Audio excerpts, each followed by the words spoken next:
Hi, you all. I said I would, and I did, and I am. I will not be held back in any shape or form. If you'd have seen me like 5 minutes ago and to where I am now, it is just literally one of those things. Now, one of the things that I've realized is that whenever things start to happen to you that are not quite what you had planned, and we, trust me, have had a day like that, I just literally want you to know that chances are there's change taking place. There is change taking place, and there's a bit of chaos that has obviously gone on in my vibration with growth. And then that then appears on the outside world. So Wolfgang and I today, I'm not even going to go through what's happened today, but it was just not what we'd planned at all. And so that's why I did a watch party and a replay on what I did yesterday. Sure, we need to do repetition anyway. So it's always worth watching it again, because you will never, never know what you missed in the first time if you don't listen the second time or the third time. There's a story about a monk who asked this missionary to read to him every single day. And the missionary read him the first line of a chapter and he said, "That's enough for now." And then he didn't come back to him for a year. And he says, "I thought you wanted me to read to you every single day." And he said, "Well, it took me that long to really understand what it was you said in the first chapter." So by repetition, it is always good. But what else was I talking about yesterday was persistence. Persistence, persistence. You know, how many times is it that you think, oh, well, what's the point? You see, if you don't have a strong goal, this is what we talked about on day 2. If you do not have a strong goal, then you will let obstacles get in the way and you will go, sure, what's the point? What's the point? But when you have a really strong vision and you know where you're going and you keep your focus on that, then the obstacles must flow away, must go away. And so that's the thing that I want to just really, really emphasize, because it's one of the things that it's the common success denominator of successful people. It's like, what is it that they do that others don't do? And it is that they will just keep going no matter what. I heard a great saying today. It was just like, the world doesn't wait for those who hesitate. Oh my goodness, what a good thing to say. The world doesn't wait for those who hesitate. So, who are you? Who are you? Who do you want to be? Are you the person who gives up as soon as there's an obstacle? I can tell you now that it's not that you're not strong enough, you're not persistent enough or anything. It's just that you haven't set the right goal. Because when you will get up and get out of bed for anything, then it doesn't matter what the obstacles are. You just go, get out of my way, get out of my way, get out of my way. And we don't get all stressed or upset about it. We just go, well, there's nothing I can do about this. There's absolutely nothing I can do about it. Yet we tend to get all worked up about things, don't we? So this is what your secret weapon is now, okay? And it's all to do with your self-image. Yes, your self-image. And that's the image that, you show the world out here, but there's an image of you that you go to bed with at nighttime, and they're not quite matching up. Does anybody actually? Because that was me. That was totally me. And I didn't even recognize it. I thought I was my self-image that I projected to the world, but I had this tiny little girl inside. And I used to call myself wee Sheena, little Sheena. And she was scared and she would be a victim and she would beat herself up then for being a victim. And it was like this two-way knocking on my head that was consistent. But because I was so used to doing it to myself, I didn't actually even notice it until I hit, for me, what felt like rock bottom was just that, and thank goodness that I have so many close, close friends. And my gorgeous Mr. Wolfgang, who's just over there on his computer, completely not listening to me at all. So, and my beautiful children who supported me, and my colleagues who supported me the whole way through. I mean, I am just like so, so lucky.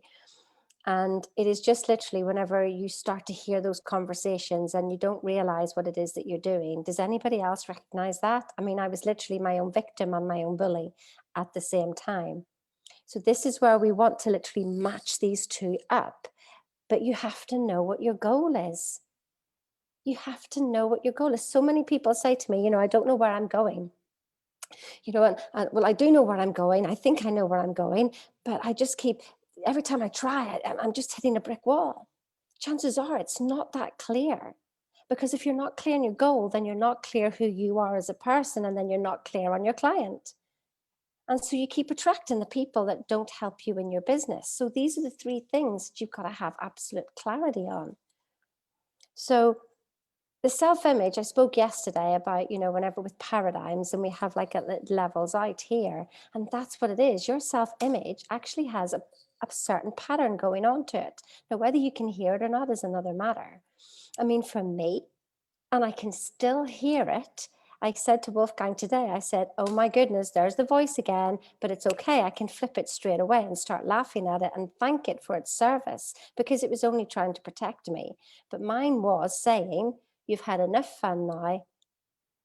End of story. Work hard, put your head down, get working really, really hard. Because that's what my mum would say to me.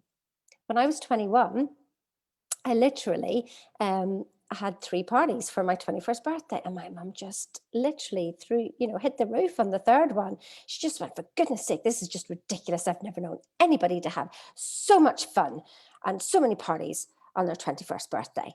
What's wrong with just having one party? I mean, seriously? Seriously? Said no one to anyone ever. You're having too much fun.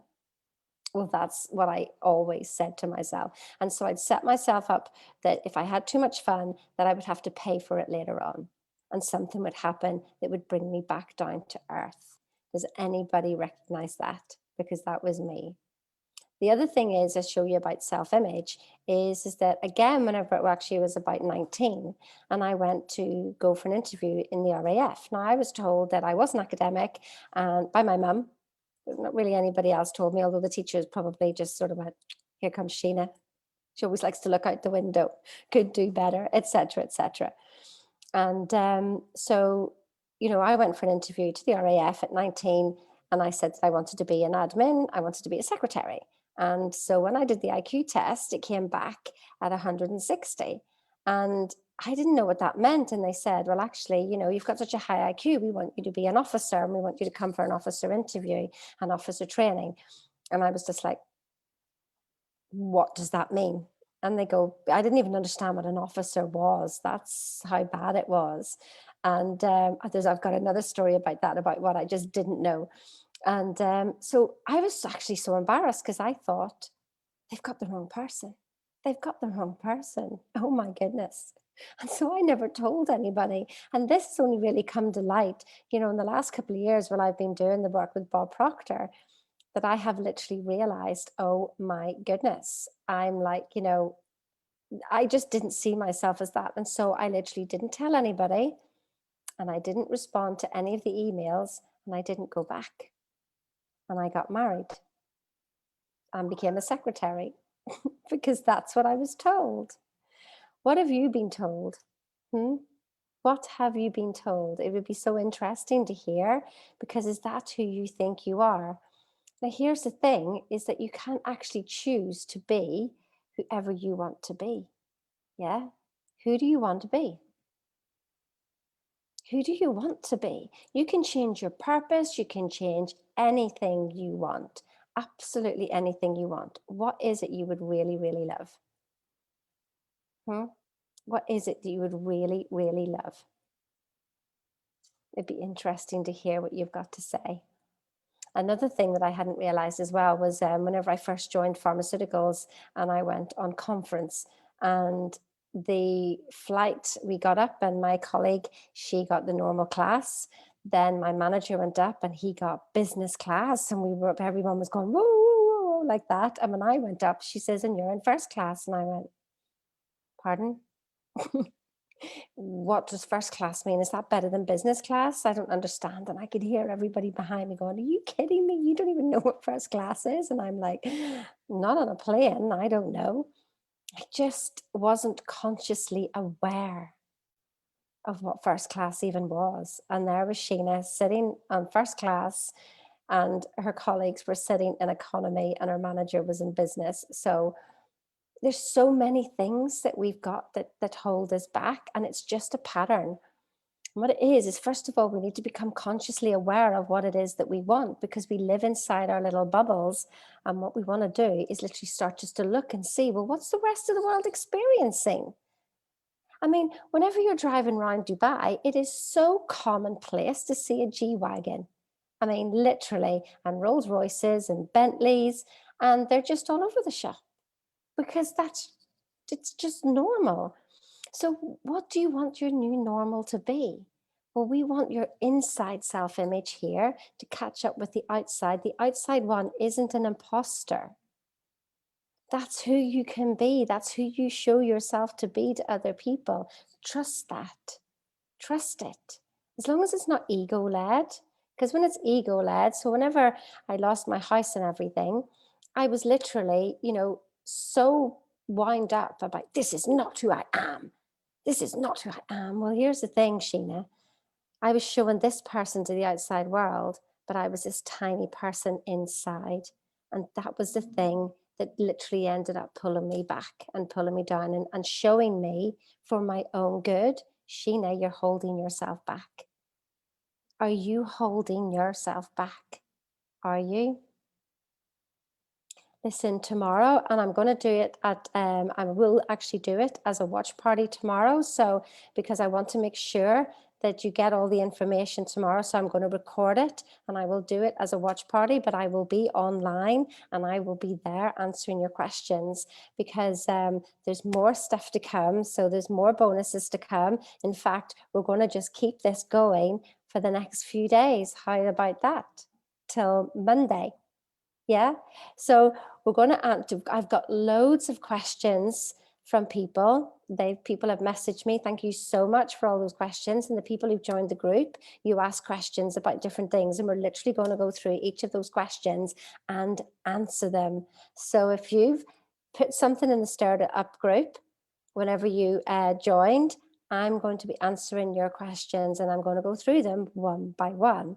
And I also have another bonus to give you as well. So this week has all been about values. So it's all been about, the way you view the world, whether you're being a victim mode because things are happening to you, or do you want to be the person who is things are happening for you and things are happening as you. The next one was all about your goals. I mean, like, and to really smash the limits, just smash them out of the bag, so that you can come back to this earth and just decide, what do you want to choose? I thought it was a brilliant question. Somebody said to me, just going, what would God want your life to be like? What would the universe, what would source energy want your life to be like? What would it want to live through you? What makes you giggle? What makes you smile? What makes you passionate? What makes you forget about anything else going on in the world? Here's an example. One time, whenever I was made redundant, and I decided when I had the call that I would just go straight up to the horses and I would go riding, because there was nothing else I could do. I go, okay, I've been made redundant. Okay, can't deal with that right at this moment in time. I need my brain to relax. So I went up to the horses, and then I had my manager call me 3 hours later, and he said, Sheena, are you okay? And I said, yeah, why? And he goes, didn't you get a call today? And I went, oh, that. I wasn't really, I just wanted to just take it away from my mind. And I knew the one place that I could go to is whenever I'm around horses, I forget about everything. It's not that I stand there purring over them or anything. It's just that I lose sense of time. I think that's why my marriage split up, because I would say, I'll be half an hour. And like 3 hours later, Sheena would rock in the door, and it would be like, well, where have you been? What have you been doing? And it was just like, I didn't even notice the time going by. So what is it that you do that you would really love to have? What do you think God would love to live through you in this lifetime? What is that? Now, remember what I said as well, is that it can take, stop being impatient. That's just your paradigms. Okay, so this is what's holding you back. You think you should have this, this, and this. And yet the vibration that's coming out from your body is coming from lack and want. That's your impatience. Yeah. And so it's about knowing that it's already yours. It's already here. And we don't want to be holding you back. And so it's about feeling and coming from the wish fulfilled. Now, how do you do that? Well, then your secret weapon is your self-image. Act as if as often as you can. Act as if as often as you can. But here's the thing, it can take up to 11 months, 285 days. I know that's less than 11 months, but it takes up to from 8 to 285 days to change a habit. And the average is 66 days. So don't be doing anything just for 21 days. It's not going to work. You've got to do it, do it, do it, do it. I mean, one time I actually wrote out the Serenity article for 90 days. 90 days. Are you prepared to do that? Are you prepared to do what it takes? Somebody said to me that, so the program that I work with is Thinking into Results. And somebody said to me, you know, well, I don't want to have to do the program again. I've done it once. And I'm knowing you're missing the point. It is covering all the basics. And if you do not get the basics right, you are literally, well, you just don't have the foundations to build a tall building on, do you? I mean, how tall do you want to go? And then you complain that you can't get there and it keeps falling down because you didn't work on the foundations. And here's one thing that I found out about myself today, is that whenever I was at my polo lesson earlier on this morning, and I didn't want to practice those shots. I didn't want to do that. I just wanted to canter up and down the field. And I could feel myself getting annoyed. And I realized that that's what I did with my mindset work. I would read something, think, yeah, I've got it. Of course, I've got it. I've got it. I've got it. And then I would like run forward. No, no, no, no, no. You've got to cover all the basics. So I did that. I settled myself down. It was uncomfortable for me. I was hurting because I was having to do things in slow motion and I was having to just do them over and over and over and over again. And James made me do them over and over and over again until I started to get them right. And then I started to feel better, because then when I went to do one of the most difficult shots, I did it first off. He couldn't believe it. He just went, I can't believe you just did that. Because I was practicing the basics. So then what we do is we work at speeding it up. And that's this type of study that you have to do. Are you prepared to do that for a year? Are you? Because that's what I want to share with you tomorrow. The chance to work with me for a year that will totally transform the rest of your life. Are you prepared to do that? I will not take calls from just anybody. I want to know that you're prepared to do the work. You're prepared to do what it takes. Most of the time, it's because you've just had enough and it's time. That's where I'd got to. I'd had enough. It was time for me to move forward. So that's what I'm going to share with you. And it's an amazing offer. You don't have to watch me tomorrow. You can miss it out. If you've already decided that you haven't got the money or that you don't have the time, then don't watch me tomorrow. You see, that's what people do, isn't it? They decide beforehand before they hear what's going on. Yeah. So be in with me tomorrow, because it's going to be questions and answers. Well, I'll be answering your questions, basically. The phone's rang. 2 seconds. 2 seconds. So I will see you tomorrow. The phone is here. I will see you tomorrow, and have a lovely evening. Bye-bye.